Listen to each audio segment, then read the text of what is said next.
Now we're rolling. Damage Plan MMA podcast. I am Jason. As always, my co-host Zach Partridge is in the house. What's cracking? What's up? Dude, how awesome was it that we had fights at 7 a.m. on a Wednesday morning yesterday? The best. Like, it was the best. Sheree texted me. She's like, you have a busy day? I'm like, no, I'm laying in bed watching fights till 1 o'clock. That's what I'm doing. I'm watching fights. No, it was awesome. I never wake up that early. Well, yeah, I'm up, so it was no. See, I am not. So that was that, but yeah, I'm never up that early. And so I got up and we turned them on and I laid in bed and my boys crawled in bed with me and we watched for a little bit and Hillary was there and she was feeding the baby and we were watching fights and it was awesome. My only complaint is, which you would, I'm using an excuse here because I could have done this weekend prior to this, but I didn't have enough time to do my research. So we didn't get to do a breakdown on this card and I didn't get to do any picks on this card. Yeah, that's okay. I mean, I'm not even going to say who I like because it doesn't matter because it's over. We knew who we liked. We could just talk about it. It's fine. I did like Chiesa. I did think he was going to win. Did you really? I really did. See, I thought Magny. I thought he had a good chance. He always has a chance. He's a savage. Dude, he's a stud, especially since he moved up to 170. Hello, Mrs. Partridge. How are you doing today? Dude, wifey. The wifey. Dude, let's break it down. Let's break down this card. There were some good fights on there. It was good. Kick it off with Magny and Fourier versus Victoria Leonardo. I thought Leonardo had a chance as an underdog in this fight. No, she did not. You text me on this, and I thought the same thing. Well, I saw the initial face-off, and I thought, man, Leonardo looks, she looks good. She looks big. She looked bigger. But then when they got in the cage, when she got in the cage, I was like, ooh, maybe not. And it showed why. Because she got head kicked and TKO'd.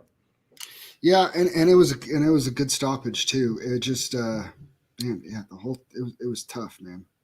Fiorez, she's tough. Her striking looked pretty impressive. She was tough. And not only was she tough, she was technical, and you just don't know when somebody's 5-1, how much experience they've had. She looks like a killer. Yeah, she did. She looked good. What did you think of Umar Nurmagomedov's win? He's obviously not like a dominant wrestler like his cousin Khabib, but his striking is Tanner. What's up, man? Levels above, like let me say it this way: the fluidity in his movement, in his striking, is vastly better than Khabib's. Obviously, not the same level of wrestler, but pretty dang good wrestler too. When was the last time a guy had his first UFC fight and he's a 5-1 favorite? Was that his UFC debut? Yes, he's like a minus. I'm pretty sure it was his UFC debut. I'm almost positive. I think it was both of theirs, wasn't it? I think he was scheduled. He's been scheduled before, but you're right. He's been scheduled 3 times, but it never had happened. I think Sergio. It was his too. It was Sergio's too. It was both of their UFC debuts. When you're Khabib, he's going to get an inflated value too, just because you're Khabib's cousin.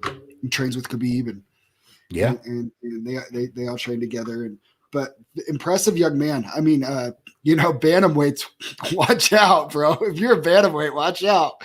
You got another Nurmagomedov coming, and he's undefeated, and like who knows? Like, what's he going to get to? Is he going to get to 20-0? Like, it's crazy. Those kicks he were throwing were coming out of that question mark kick he was throwing, and they were coming out of nowhere fast. The front head kick that he would get off, he got that off pretty ridiculously fast. That was impressive. I was. It but was then funny once you saw it too, once he was on his back, it was over. Yeah, it was funny when you text me and it was like, he doesn't look like a minus 500 favorite, and then right then he like body kicked him, and it's first like, round, okay, the first round, Sergey was in it. I mean, you got to give that guy credit too. He gets thrown to the wolves, man. His first fight, I wouldn't say thrown to the wolves. The guy had experience. He was 16-3 going into that fight. It was not exactly thrown to the wolves, but so I'm excited to see where Umar goes from here.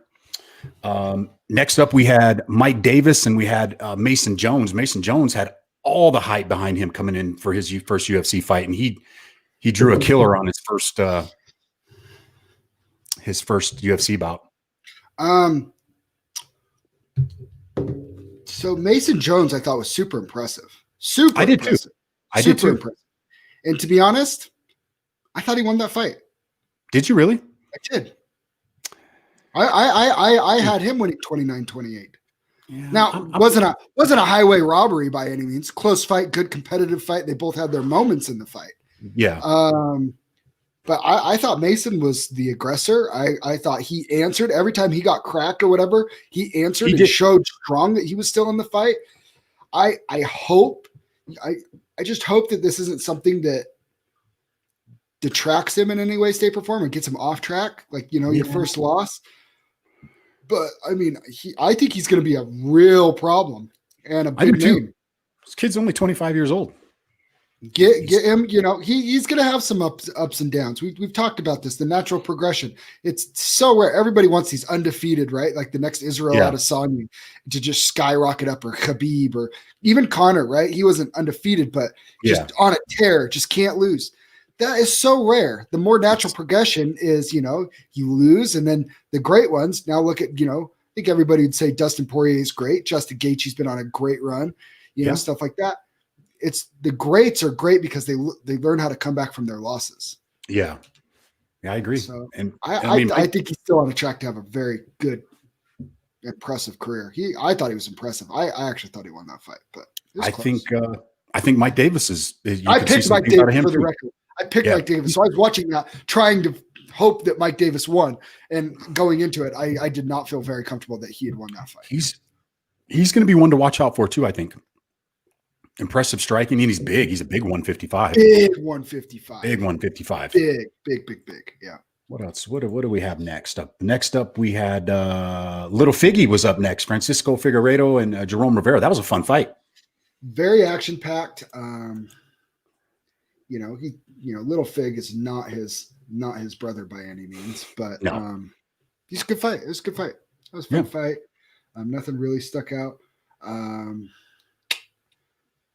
I was wrong on the Marcus Perez fight. I thought that he would get the job done, and that's 3 fights in a row that I think he's dropped in the UFC. I think he's on his way out.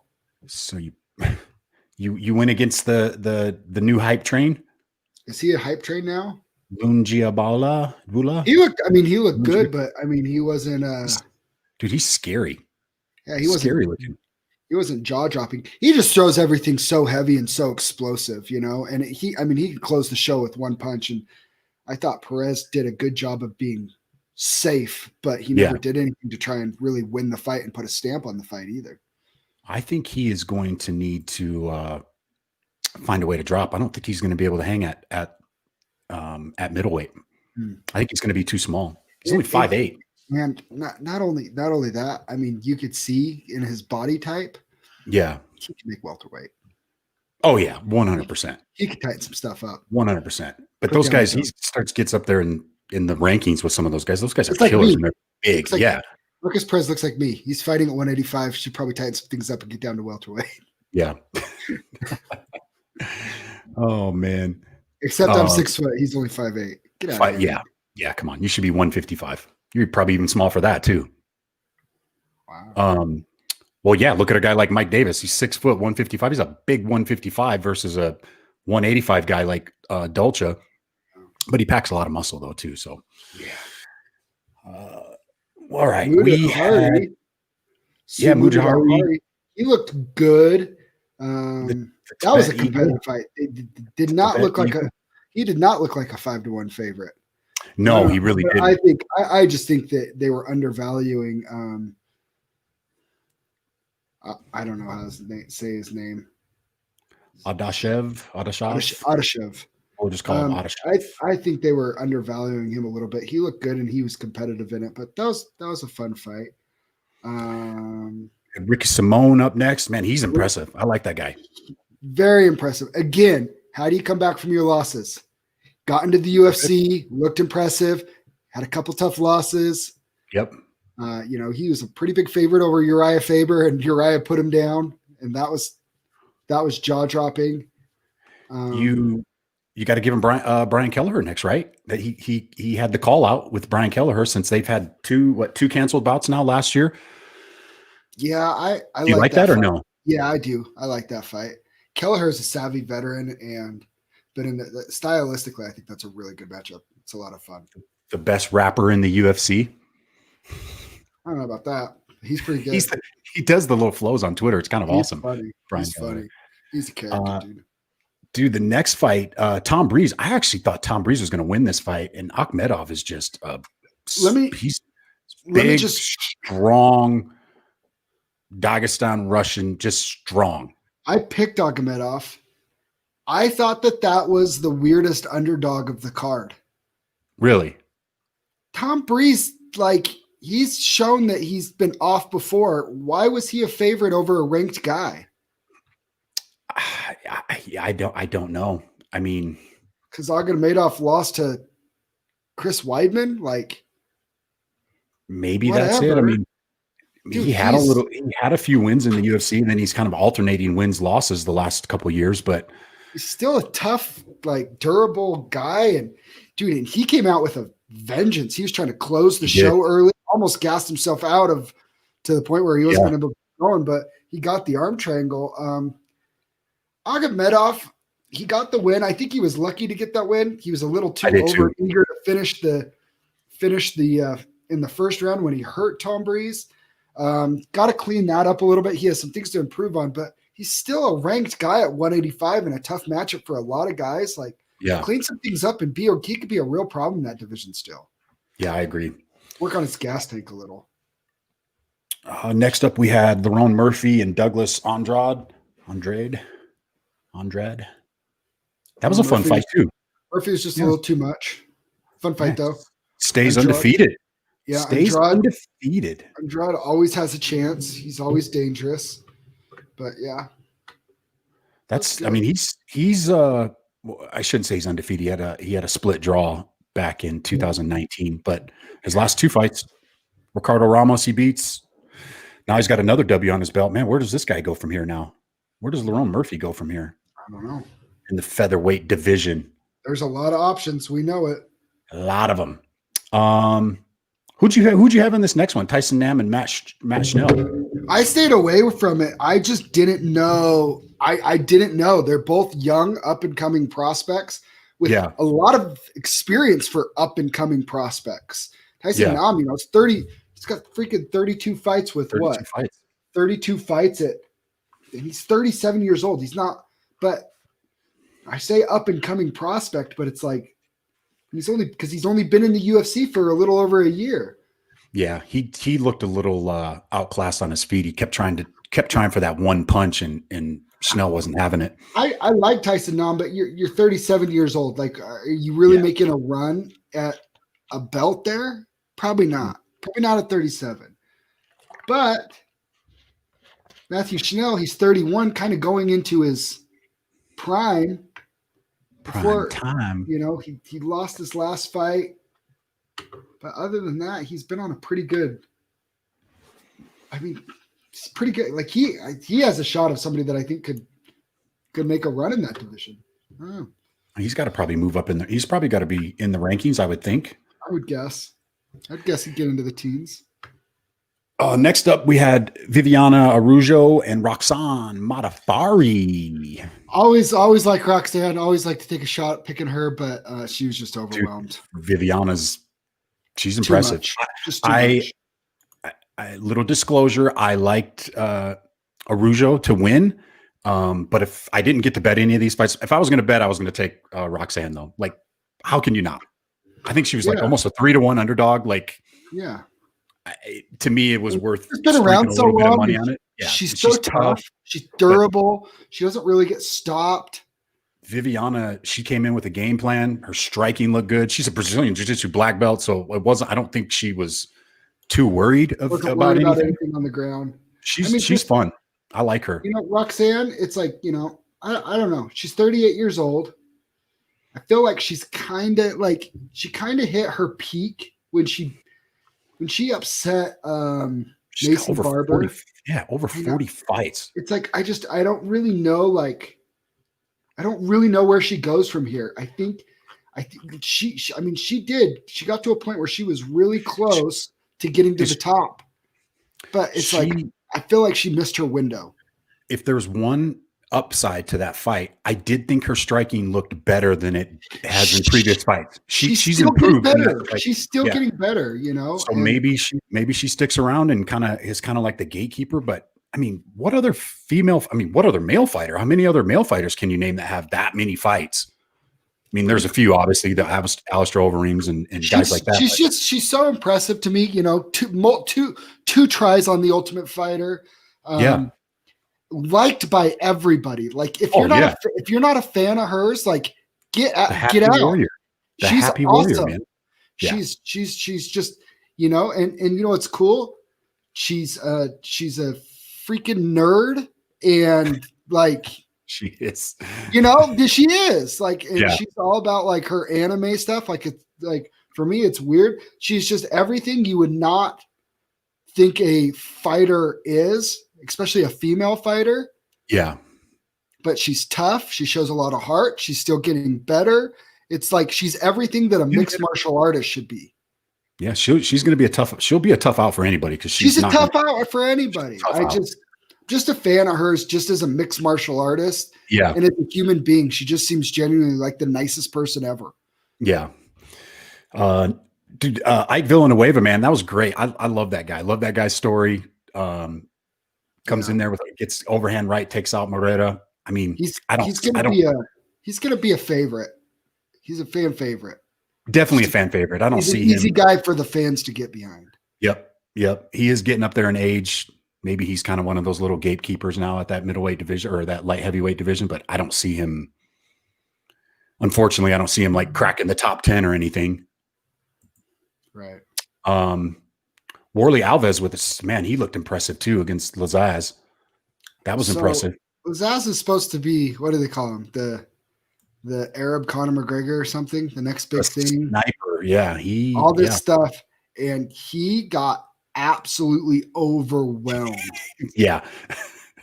I mean, I wasn't sure if it was the first body kick that landed clean or the third one that finally just got through and dropped him, but he broke. I mean, straight up, he broke in that fight. And Warley Alves, it's like people don't know him. Hey, Cherie. Hey, our wives are watching. Our wives are Hello, wife. Hello, wife. Our wives are so freaking cool. They are pretty cool.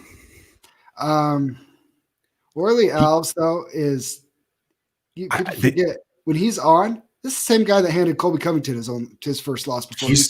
He looked good. That body kick. They were saying on the telecast they thought that maybe Lazaz broke a rib or something, but he was clearly in trouble after that first one. But Warley Alves too gave Usman a tough fight. Like, if he's on, he's a giant problem at 170. He is a giant problem. Yeah, he's young. And his call out. What did you think of his call out? Nate Diaz. I missed his call out. Did he call out Diaz? Yeah, he said, "I'm a real fighter. You do all this stuff. You're not, dude.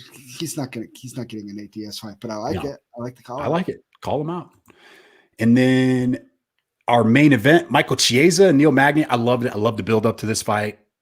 I love their interaction. Love the face off. They tried to be serious, and Magny broke. Don't laugh. Don't laugh, kids. Don't laugh. Look, I mean, we like a little bit of bad blood when the guys go in there and fight, but I kind of like it when the guys are respectful and, you know, and it's about business. It's a business. They're in for a business trip. They're going to go bang for 15 minutes or 25 minutes for those guys. And then they're going to shake hands, collect their paycheck and go home. What'd you think of the fight? I was shocked. Really? I thought it was going to be a close, good, competitive fight. That I thought that Neil Magny's pressure and cardio would eventually overwhelm Chiesa in the later rounds and would break him down. I think Neil Magny, I've always thought, I thought of him, he's the cardio machine, right? Trains at Team Elevation. He trains in Denver. His cardio is always on point. He pushes a hard pace to go with. And his volume and his pressure and his pace is hard. And I just thought that, you know, it could be, you know, 1-2, 2-1, maybe even for Chiesa going into the fourth. And I thought that Magny would eventually win a decision. Yeah. That's what I thought was going to happen. We'd overwhelm him in the fourth and fifth. And oh my gosh, was I wrong. Michael Chiesa, I'm saying this right now. He is a giant problem. Ever since welterweight. Ever since he made that jump from 155 to 170, he's strong at 170. But it's not even like just like it. So you know who it kind of reminds me of? Who's that? Khabib. Yeah, his pressure. Because Khabib, you look at Khabib, and you don't look like he's not all yoked up. Like he's fit, but he's not like all like yoked up like at 155. You know, he doesn't look like some just tank of a human being. He's just got a big old dome and then just pressure, right? Yeah. Dude, Michael Chiesa, you could just tell too, even the way he was grappling, he was always driving the shoulder into a chin and the throat, making it uncomfortable.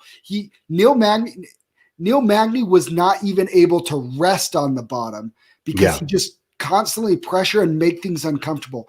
And he dominated in the scrambles and always ending in a good position. And, Michael Chiesa, he's a giant problem for anybody at 170. And what'd you think of the call out? Dude, sign me all the way up for that fight. I like it. I love it. Him and Covington. I love it. If Covington and Jorge aren't going to get it done. Yeah.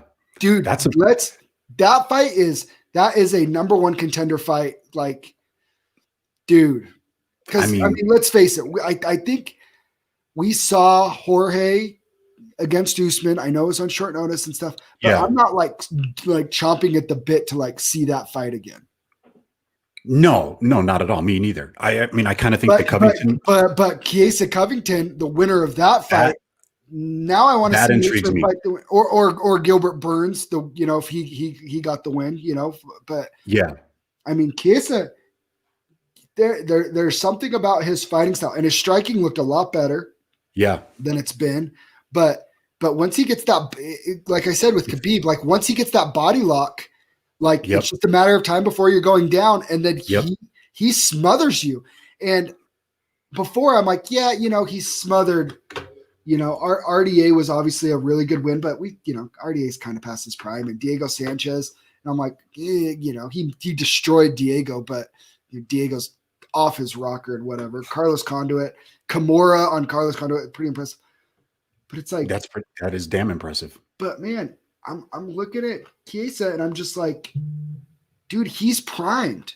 He is primed to go on a run right now. He's 33 years old. He's in his prime. Like, I do. I think Chiesa is.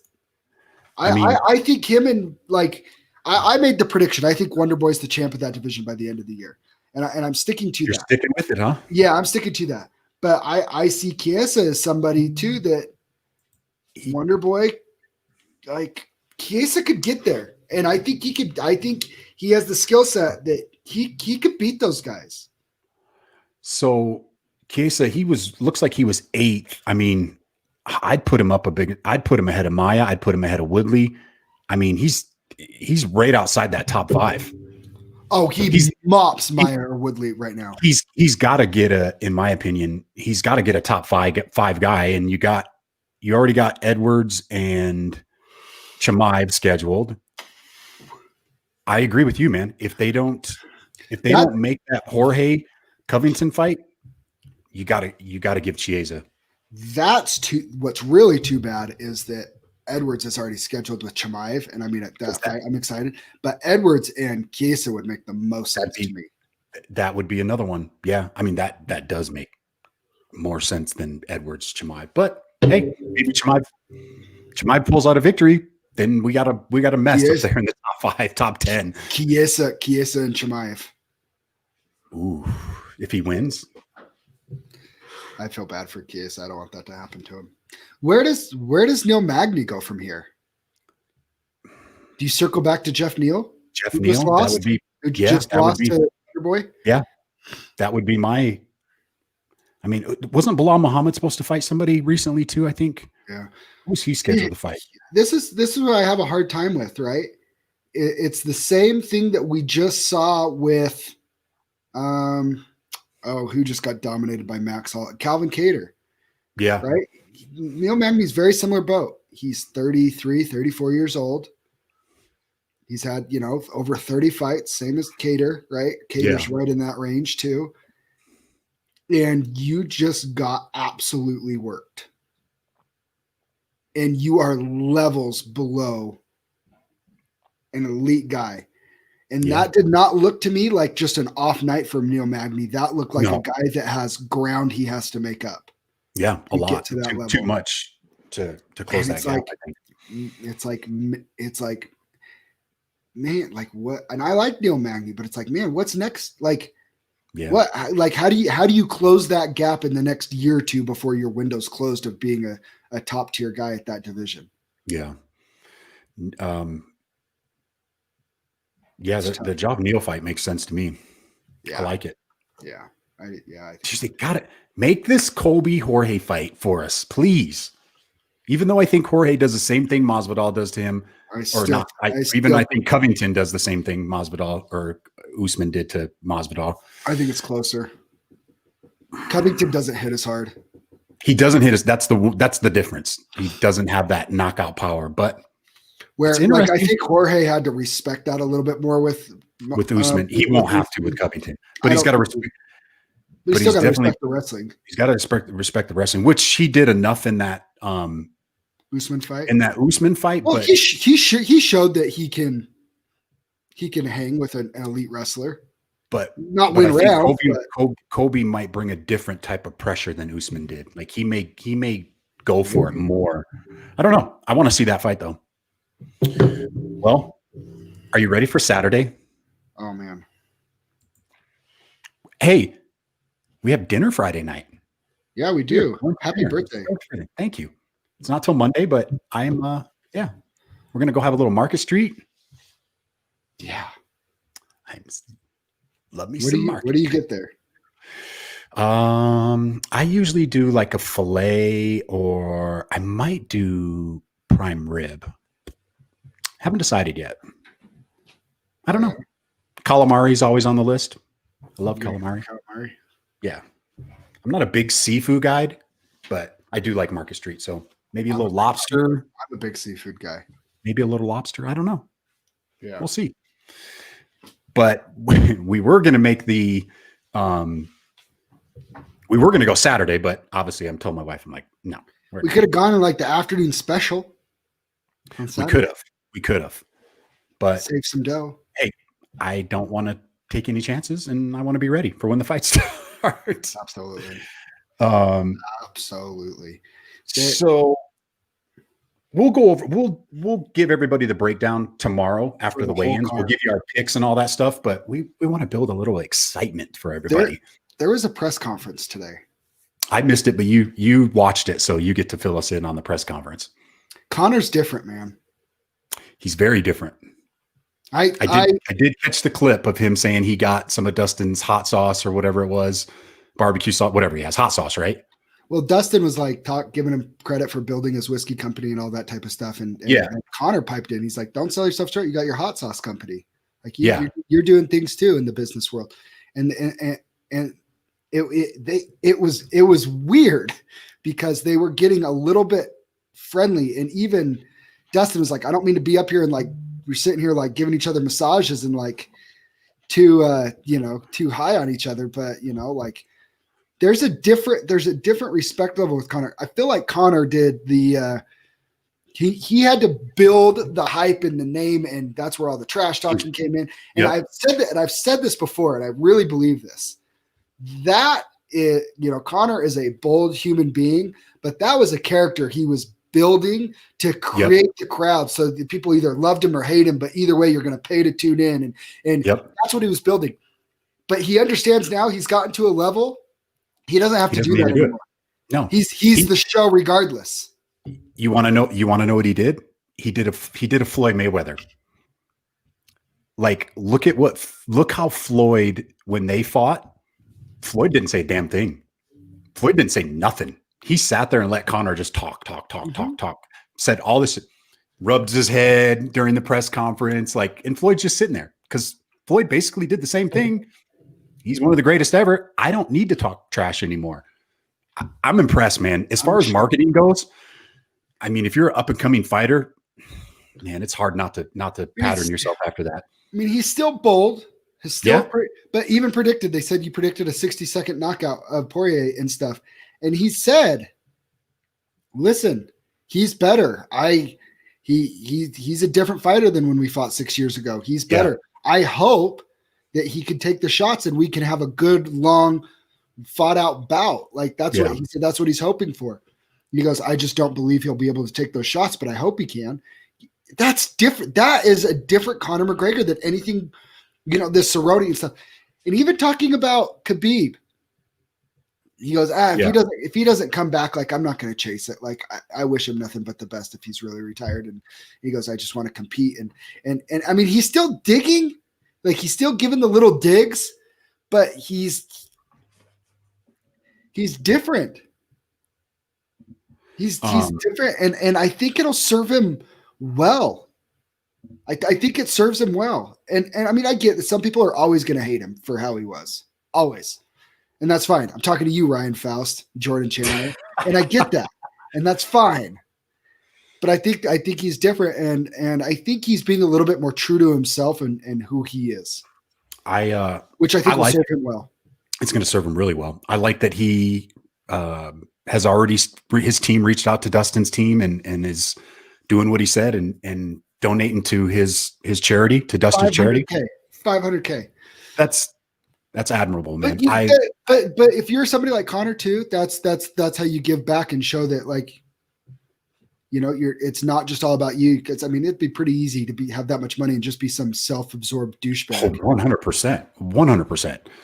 I mean, he changes people, and for the record, I think it did change him for a bit. He got pretty. I think he lost his way pretty good there for a couple of years. How badass was it when he pulls up in his car with his shirt off and he's walking in? Gangster. That was pretty badass. Rolls up on a yacht to Yaz Island. I can't wait to see the weigh-in face-off, but just watching them before that press conference face-off, I'm pretty confident in my pick tomorrow. Very confident in my pick.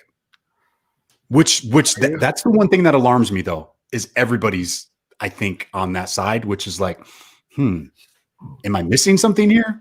No, you're not. The reason why everybody's confident is because other than the Khabib fight, when Conor's Conor and he's engaged in his training and doing things the way he's supposed to, and it appears like he's back to, and like he said, I'm not fighting for money. He's fighting for legacy. And he says in the press conference, fighting for highlight reels. He goes, I want a movie long thing of highlight reels that when I'm an old man, I can watch it with my kids and my grandkids.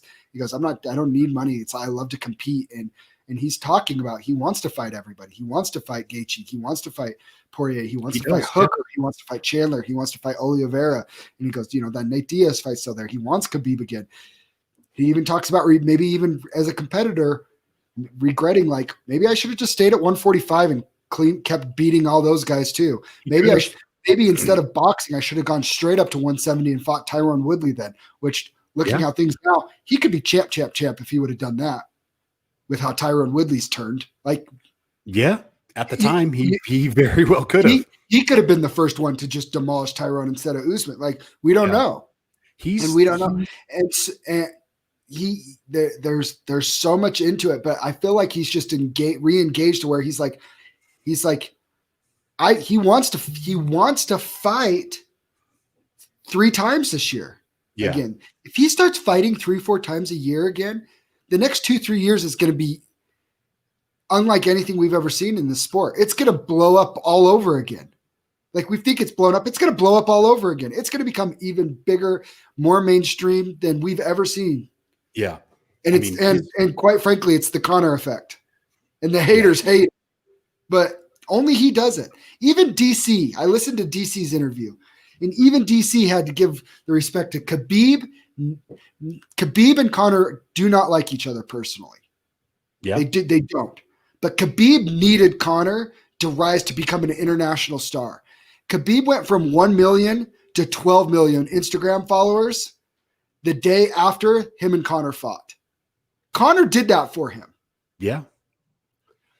Nate Diaz was fighting Michael Johnson before he fought Conor McGregor. And guys like that. Conor made Nate Diaz one of the biggest stars of the UFC. He took him from being like a fan favorite that had like his cult following to a star. Now he's fighting for BMF titles and all this other crazy stuff. He could thank Conor for that. You can thank Conor for a lot of stuff. I mean, he's kind of shifted. He's brought the mainstream, even though he didn't fight on that ABC card, man, a lot of that probably had to do with Conor leading up to it. The popularity of the sport is just ABC and ESPN. Conor, yeah, I mean, Conor talks about it, and you don't hear Dana telling him to pump the brakes on it either when he's saying you guys sold for $4.2 billion because of me. Dana's not denying he's it. Not stupid. No, Conor at the press conference today said he has more money than Dana. That was funny. Well, he's smart with it. I'm stoked for this card though. I really am. I think we're going to have a little clarity. I don't think it's going to be enough to draw. Here's my question. I have a question for you. What do you think Poirier has to do to win? He has to try to make it an ugly fight. But I don't think he can. He's not going to be able to stand outside because he's just going to get picked apart. He's going to have to make it ugly. He's going to have to try to get it to the ground. He's going to have to dirty boxing up against the cage, which I don't see it happening. He can't have a fight like he had with Hooker. Like if he tries to do that with McGregor and try to stand and trade with him like that, which I think both of those guys kind of learned on that fight. I think Hooker even came out and said, hey, I didn't fight the smartest game plan with that. It was awesome. But it was fun. But I think he has to try to get in. He can't stay out of range. He has to be in his face. He has to be up in Conor's grill. And I don't think he can. Maybe I'm wrong. Maybe he ends up surprising everybody. I mean, what would that do to Poirier's stock? If he beats a guy like McGregor. Well, the winner of this fight is fighting for the 155 belt. And like I said, so this is again, and I listened to Ariel and he brought up a good point. Conor's next fight after this is not going to be against Khabib because Ramadan's coming up in April. And neither of these guys are going to turn around and fight before April. Yeah. It's January. They're not going to be fighting in March. They're not going to be fighting by March. And then he's going to have Ramadan. And then after Ramadan, he has to get into camp and get things normal. So if Khabib fights, is not fighting till the fall. Yeah. So that would say the winner of this fight either fights for an interim belt or Khabib is stripped and fighting for the legit belt. Probably Michael Chandler, if Michael Chandler gets the win. Which way are you leaning on that? I'm leaning Dan Hooker. I keep going back and forth. Something's telling me to pick Chandler. It's not my official pick. Not my official pick. I would not be surprised in the slightest if Michael Chandler's wrestling is able to get it done. But Hooker said, like, my style is built to stop wrestlers, and that's what he does. Michael Chandler does have the ability to knock people out, though, too. I mean, he showed it. He showed it. He hits hard enough, but I have a hard time believing. I wouldn't say Michael Chandler's striking is better than Poirier's, and if Poirier couldn't get Dan Hooker out of there in 5 rounds, I don't know if Michael Chandler's going to be able to. But I could see Michael Chandler making it dirty and grinding and using his wrestling to grind out a unanimous decision. That wouldn't surprise me. But it really wouldn't surprise me either if Hooker smashed him. His length is the fact that he used to make 145 is mind blowing to me. He's 6 foot with almost a 76-inch reach. Dan Hooker. Somebody asked me what I thought about that yesterday, actually. And I said, I'm leaning towards Hooker. And he's like, yeah, he's just so big. I'm like, hard to believe he made featherweight. And he goes, no, he didn't. Yeah, I did. And he went and looked it up. Sure, it's not like he was fighting in the UFC at featherweight for a while. And the fact that he was making 145, it's insane. Yeah. He's a big 155er. Yeah, Chandler's going to have his hands full. He'll have But to. Chandler, I mean, he's a seasoned veteran, and it's not like this is going to be the first time he's fought a guy taller and longer than him either. So it's going to be very, very interesting. So Dan Hooker needs to win this fight. If Dan he Hooker does wants to need to win remain this fight. relevant, he needs to win this fight, or else he's going to have a couple years rebuilding back up to being a top tier lightweight. So if Connor wins, let's just say Connor wins. Okay. Does he fight Gaethje for the title?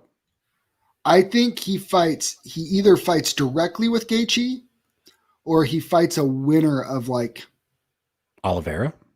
Gaethje Oliveira, or I hope they don't. I hope I'm dead wrong on this.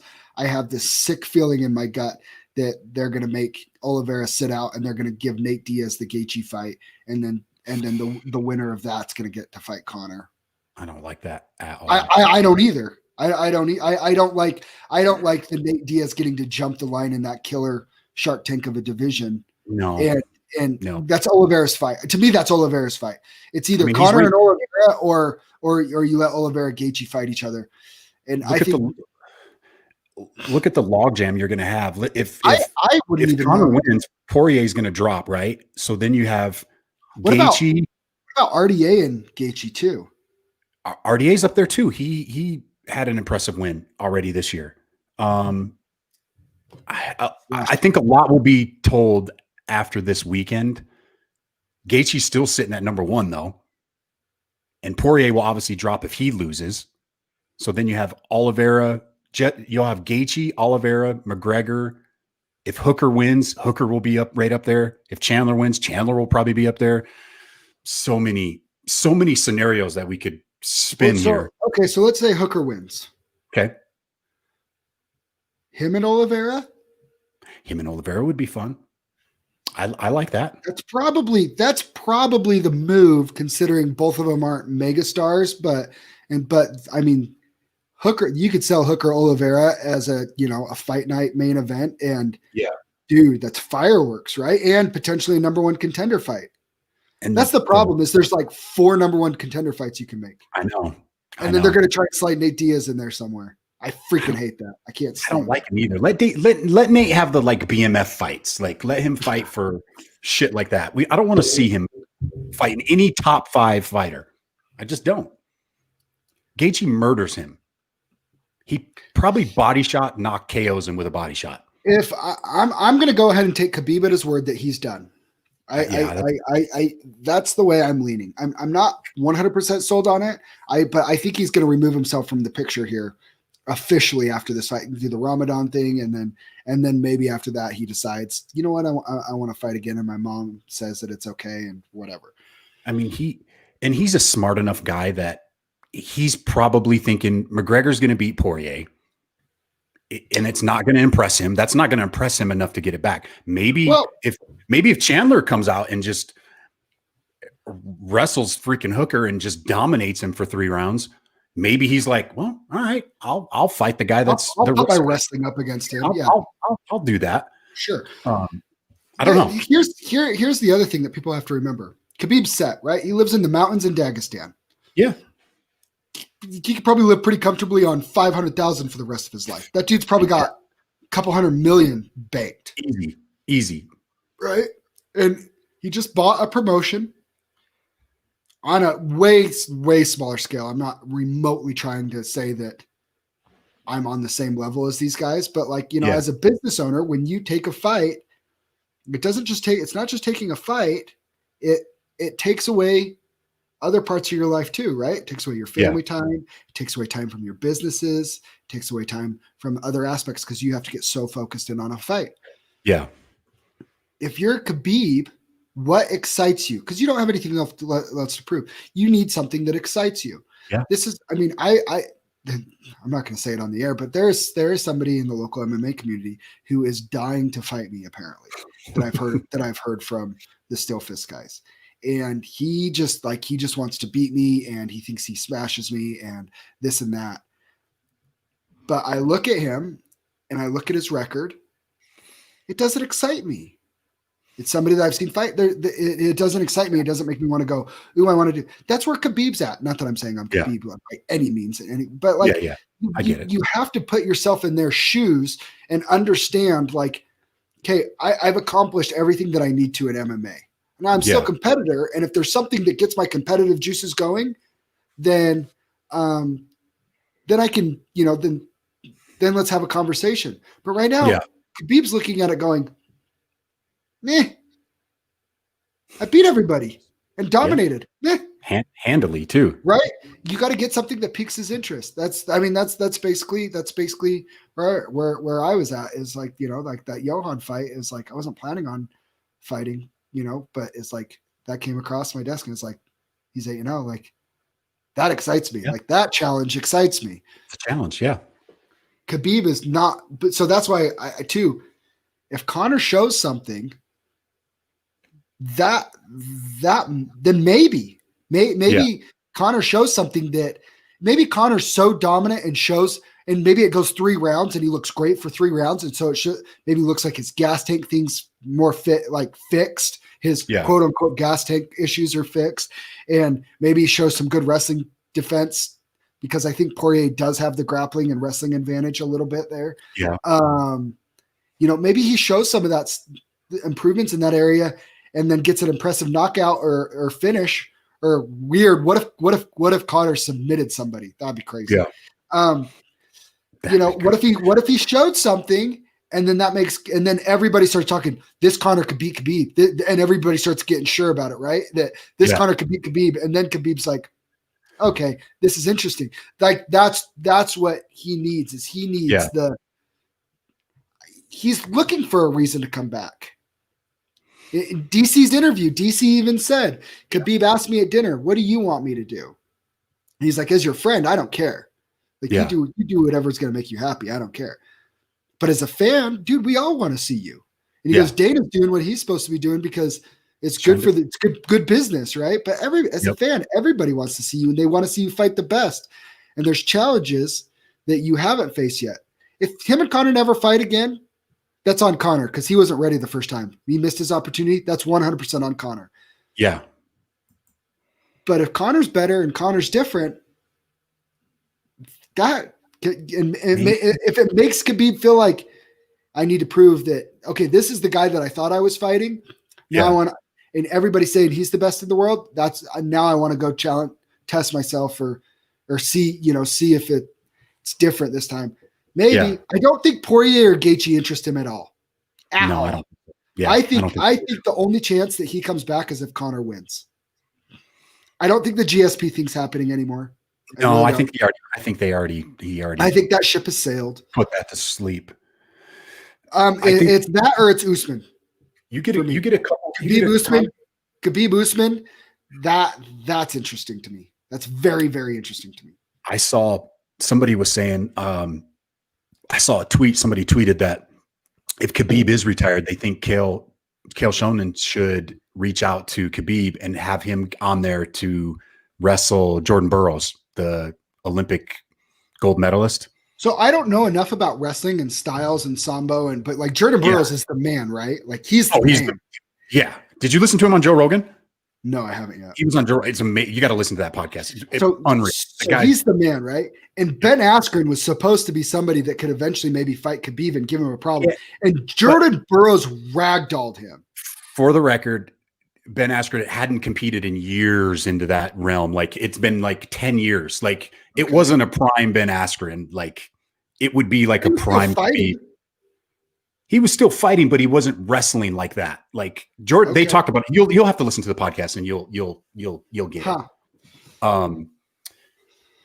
I mean, I just think it'd be fun, just to exhibition bout. I don't know what they do or what rule set they put in there, but I just think it would be pretty damn awesome. Yeah. I just want to see him tested. I want to see him tested. I want to see somebody take him into dark waters. That's why the Usman. That's why the Usman fight is so intriguing to me. He's so big, because he's going to be. I mean, how much bigger is it? Do you put those two next together? Usman is noticeably a weight class bigger than Khabib. I mean, we mentioned it last time. Cormier, obviously, he's recent, teammates and he's friends with him. DC, that's what DC's like, dude. Khabib doesn't lose rounds on the mat. He does not lose rounds. To Luke Rockhold, to me, he doesn't lose rounds on the mat. And I'm like, he said he would be the champ at 170 if he went up there, is what DC's saying. Now, obviously, this is his teammate and good friend, but you got to take a little bit of that. Oh, I take DC. DC, he is his teammate and he's his friend, but I think he's very realistic. DC, he pointed out too, there is a path to victory for Conor over Khabib. Now, Conor wasn't able to execute it. Yeah. Right. But he pointed out there are things that Conor McGregor does well that could give Khabib issues, and obviously vice versa. And then Khabib got the better of it. Yeah. But DC is I feel like very good about being unbiased. I do too. I agree. In his analysis and breakdown. Well, I don't know. I hope we see something. Anyways, I'm excited for Saturday. I hope I would just be very like like you said before. I do. If Conor is back to being an active fighter, fighting 2 to 3 times a year again, yeah, and that's really what it is, I want to see that Conor against Khabib. Me too. I think if he pulls off, I think if he starts his Poirier, give him another fight, wins it again impressively, then I think that starts perking up Khabib's ears a little bit. Oh, two impressive wins. Poirier and Gaethje. Poirier and Gaethje, you might perk up the ears there from Khabib and he does it in impressive fashion. Okay, I think I'm set on what I want everything to happen. I think you put McGregor and Poirier. The winner of McGregor Poirier gets to fight Gaethje. Okay. I would like to see the winner of Hooker and Michael Chandler fight Oliveira. I like it. And then if you're going to reintroduce Nate Diaz somewhere in the ranked division, it needs to be against RDA. That's the only one that I care that I think is fair, because at least he's far enough down, and then it makes it's worth it for RDA, right? Because it's Nate Diaz. He's a big enough name. He goes and he beats Nate Diaz. Then you're going to give Nate Diaz a big push. Now you have to give RDA a push up into that top tier at 155 again. I like it. I love it.